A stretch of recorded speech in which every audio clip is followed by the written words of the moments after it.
lie there in that old curiosity shop. Well, good morning, everyone. I'm Scott from the Old Curiosity Shop. Hoping the sun is shining wherever you are.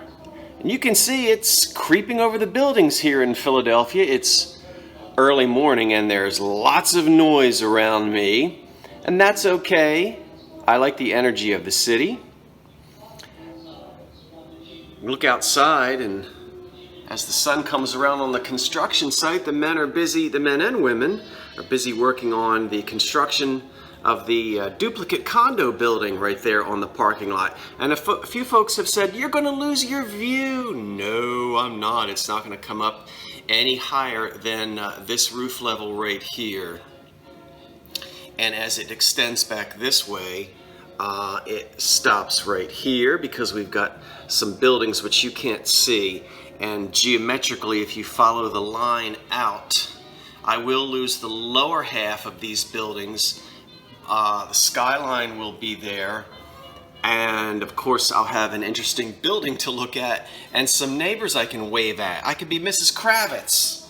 Where are my binoculars? I'm not gonna do that. Don't worry. And anyway, enough of geography. What else was I gonna do? Oh, let's go over here and say today's cup of coffee. Now, I guess I'm not going to play the dancing coffee man because I don't have an antique cup today.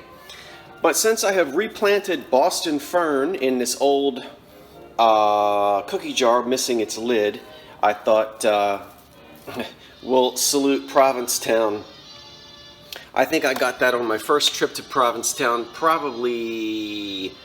Well, it wouldn't have been my first trip, but it would have been my first trip as an adult. I remember going there as a kid on family vacation.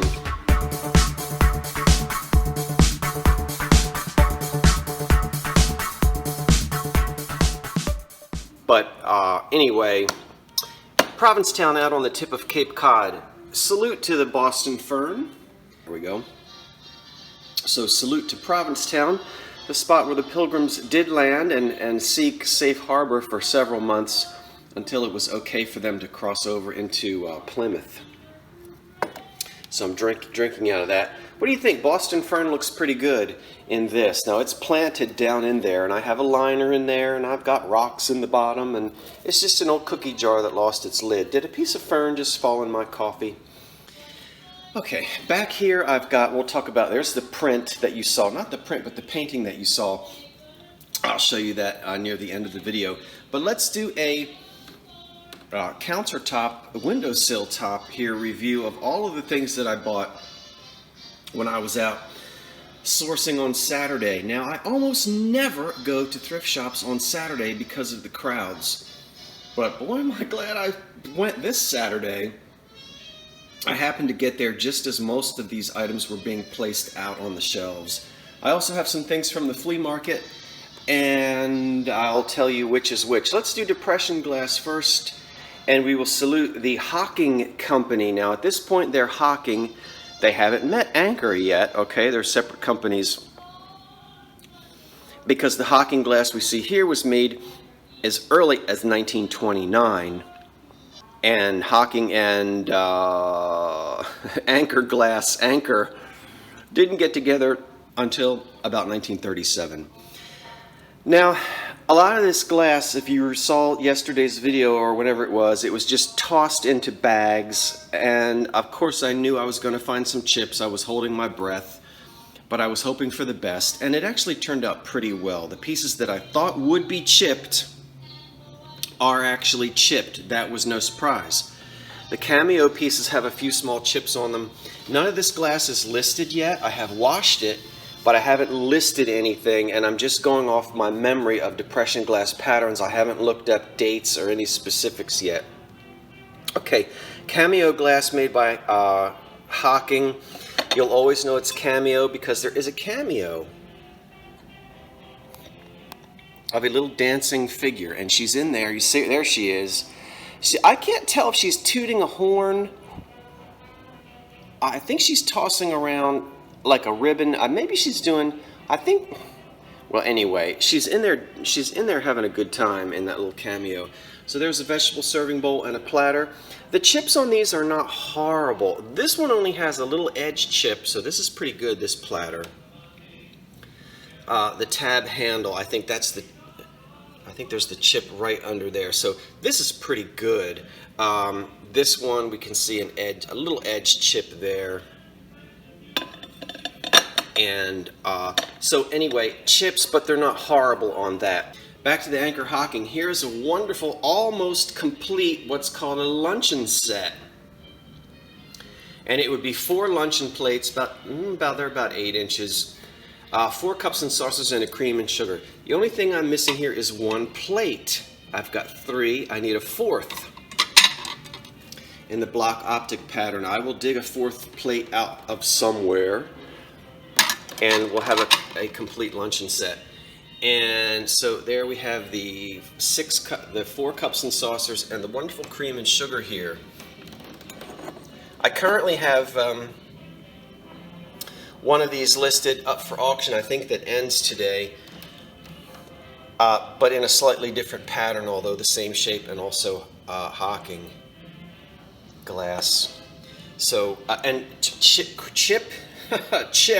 and crack free on all of this block Optin luncheon set. Boy, I was happy. I'm coming back to these other items.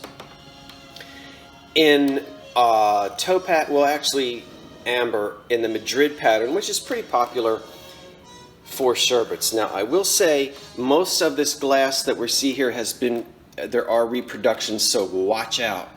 I don't know if block optic was reproduced. And I want to say the Princess, which we haven't gotten to yet, has been reproduced. So get yourself a good book and just be careful. These pieces, I believe, are all original. This is made by one of the Elegant Glass companies, and I'm going to have to look and see whether it's Tiffin or not. I just don't remember. But I've got to do a little more cleaning on these. But look at these wonderful. Every time I see that bird, Tiffin did a lot with birds, so maybe it's Tiffin. Every time I see that stylized bird, I think of certain European countries, and look at the Art Deco design. Boy, that is geometric textbook. I'm trying to get it to where you can really see it. Isn't that great? So this is early deco. This is early geometric 1930s deco, before we went all streamlined. Pair of candlesticks there in amber, and I actually might sell these, even though you know I'm a deco collector.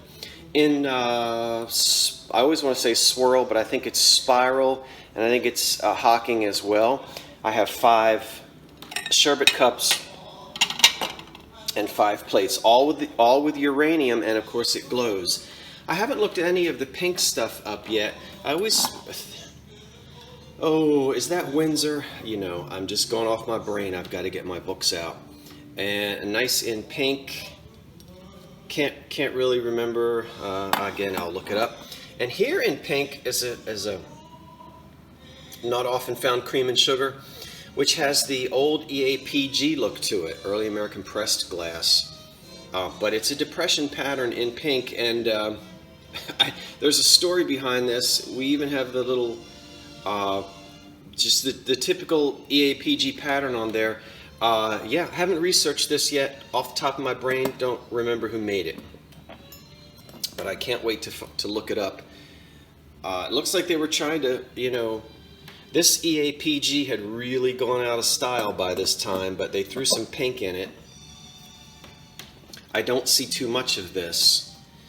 And then the last piece over here is the Princess vegetable bowl, which has a couple of little, I think, right there on the underside of the handle.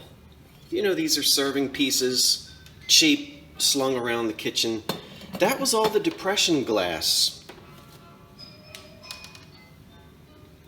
They're like jewels that sparkle here in the early morning on the window. So I'll do some more looking up on everything and make sure I've got my dates and times right. Now, the things that came from a Goodwill store, yes, where I met a lovely lady whose name I can't remember, but we walked around the store and enjoyed talking with each other. She watches the Old Curiosity Shop, and I'm so glad you said hello, and I'm so sorry I forgot your name. I hope I run into you again. You know who you are.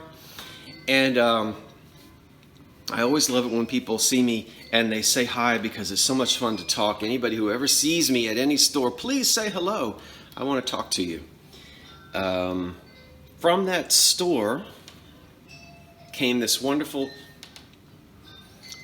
kitchen prayer. We've got the kitchen prayer, the dinner prayer, all these. Well, come on now, let's get some light. I'll show you these again later when they go up for sale. Again, nothing's ready yet. So we have the flour, the napkin holder,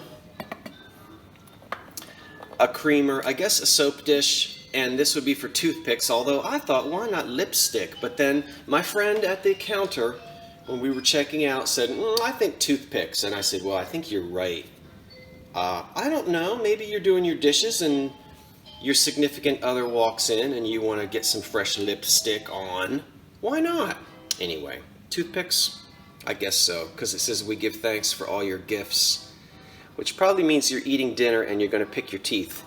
Now this, I think, is Enesco. There's a little bit, it probably is an old Enesco. These are all, this is not a complete set. I'm probably going to be selling these as individual pieces for people who want to complete a set, because we're missing a sugar bowl. We only have the creamer, we only have the flour, we don't have the other spice jar, kitchen canister, so probably going to piece that out for someone who wants to complete a collection. A Mccoy Vase, I've had this one before, and I can't remember the name of the pattern. I'll look it up again. Get it to where it can be seen. I don't know. I'm not doing, there we go. Well, I think that the problem is the sunlight is coming in. There it is, all cattywampus. It is marked McCoy on the bottom. Talk more about that vase later, because I want to do some other things in this video if I have time and not just be a thrift haul.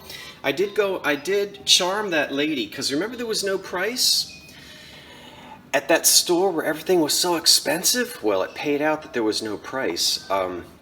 So the lady let me have it for $1.99, and I'm going to go back and see if I can get the Scotty Dog one at the other thrift shop here in Philly, and we'll have 2 of these to resell.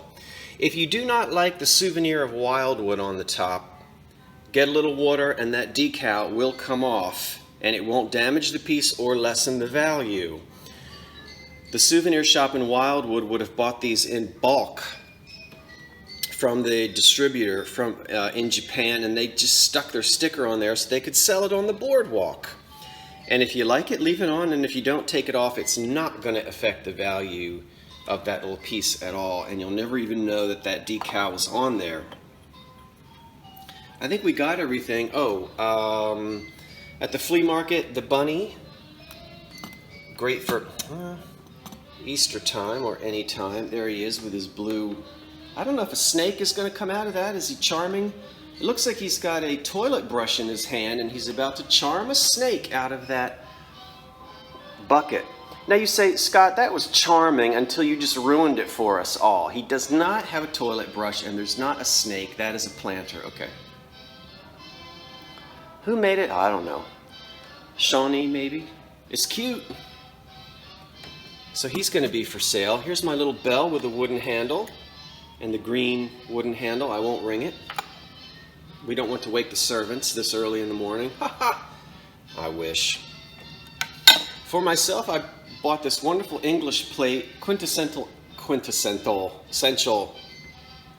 English design, and it says the 4 ways in. I'm going to put a piece of masking tape over that and write the Old Curiosity Shop. I haven't done any looking on this yet. Really looks like it's 30s, 40s because of that square shape. We do have on the back Holly, Hanley, there I go again. Something where made in England. We can't see the whole thing because the stamp didn't take, but I'm not selling this because I love the colors. It's very 1930s English, and it's kind of right up my alley. I will eventually sell this Art Deco trinket box or powder box or cream box for the dresser. You could use it as a sugar bowl. Is this Bavarian? It is Bavarian. I don't know if that was a Bavarian accent, and it's very deco, very 30s. You see that? No chips, no cracks. Porcelain with white and a black stripe there. And then up here, a Fraunfelder. I buy these, I find these, and I never find the little drippolator top. I always find just the bottom of it. And look at it, look at this in its black and platinum. I am really trying to get this to where you can see it. Beautiful. Let me put it back down. It's heavy with no coffee in it. Alright, I sometimes find, well, I really want this in green and cream, but here it is in black and cream, and I like it anyway. So now what I don't have is, I think there was a little metal basket that sat down in there for the coffee, because these holes are way too big. Boy, you put coffee in there and you're going to be drinking coffee grounds. So no, you can't put naked coffee grounds in there, even if it's very coarsely ground.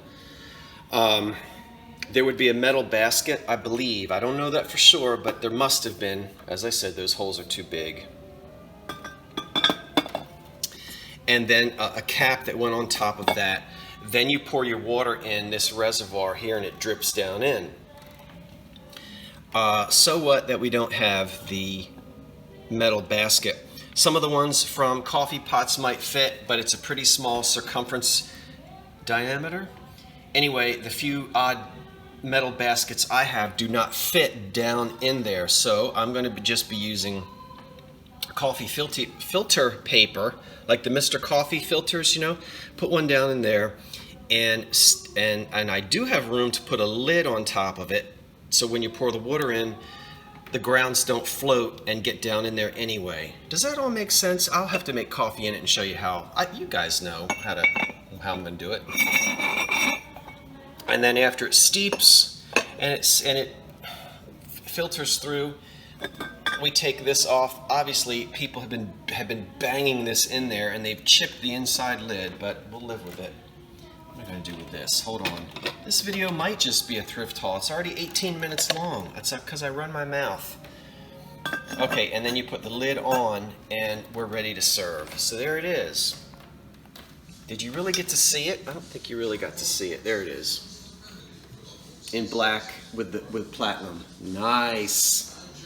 And as I said, oops. I was going to do a special on Fraunfelder, and I never got the opportunity to do it, or took the time to do it. But I'll let you see. Try to let you see. Well, I've got it upside down, and now... Okay, are you able to see there? I think you can see it. Okay, let's put this back. And it turns out this is probably going to be the end of the video. Sort of a quick thrift haul. Oh, one more thing. I think this will be the end of the video. Let me have some coffee, and then we'll talk about the wonderful watercolor back here you saw. I took it out, cleaned it, repaired the frame, which was very weak. Cleaned the frame, waxed it, cleaned the glass, put the thing back in there, and it is ready. All I need to do is put a wire on the back so that it can be hung, and there it is, getting a lot of reflections. Now, how am I going to get it? Okay, so here it is now down on the floor, which isn't the best way to be seeing it, but all framed. And someone asked me if this is watermelon glass over here, and I think they're right. I hadn't noticed that myself.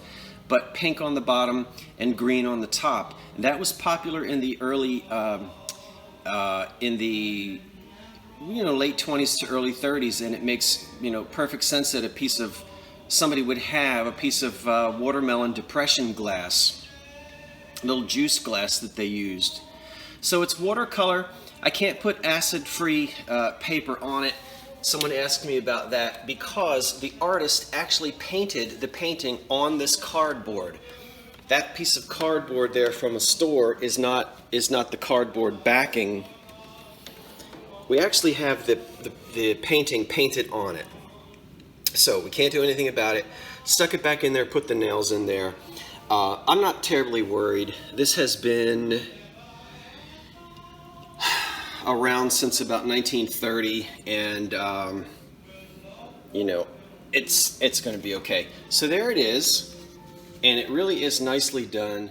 Okay, I'm about to wrap it up, but I wanted to give you one more close-up look at the wonderful watercolor here, which I think is very well done, and I just wanted to show you the detail of the frame. As I said, I put the frame back together again. It was falling apart. I didn't touch up the blue paint, but I cleaned it and waxed it, and it really made this old blue paint, which is original to the frame, just sort of show up a little bit better. You can see it in more detail.